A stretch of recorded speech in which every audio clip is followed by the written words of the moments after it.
আসসালামু আলাইকুম, আমার চ্যানেলে সবাইকে স্বাগতম। আজকে আমি অনেক দিন পর নতুন একটি রেসিপি নিয়ে হাজির হলাম।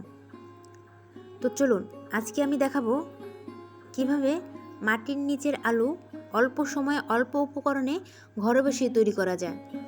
এটা মাটির নিচের আলু, এক এক দেশের এক এক নাম, জানি না কোন জেলায় কোন নাম বলা হয়, কিন্তু আমরা বলি মাটির নিচের আলু।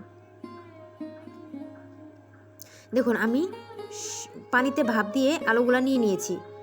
এখন আমি একটি কড়াইতে সরিষার তেল এবং এর মধ্যে আমি চিংড়ি মাছ এবং রসুন কুচি ও পেঁয়াজ কুচি দিয়ে দিলাম।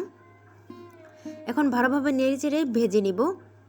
আপনারা অবশ্যই মাটির নিচের আলুগুলা গরম পানিতে দিয়ে ভাপ দিয়ে নেবেন, না হলে আলুটা রান্না করলে কালো হয়ে যাবে। ভাপ দিয়ে নিলে এর ভিতরে যে কষটা থাকে সেটা বের হয়ে যায়, আলুগুলা সুন্দর থাকে। এখন আমি এর মধ্যে আদা রসুন বাটা এবং সামান্য পরিমাণ স্বাদমতো লবণ এবং হলুদ গুঁড়ো এবং মরিচ গুঁড়ো এক এক করে দিয়ে ভালোভাবে মশলাটা কষিয়ে নেব। তো বন্ধুরা, আমার ভিডিও ভালো লেগে থাকলে অবশ্যই লাইক, কমেন্ট, শেয়ার এবং বেশি বেশি করে সাবস্ক্রাইব করে দেবেন। আর আপনারা এই মাটির নিচের আলু এইভাবে সহজ উপায় ঘরে অবশ্যই তৈরি করে খাবেন, দেখবেন খুবই মজাদার। এই আলুটা এমনি মজা লাগে, আপনারা আমার ভিডিও দেখে অবশ্যই ট্রাই করবেন। তো দেখুন, কষানো মশলার ভিতরে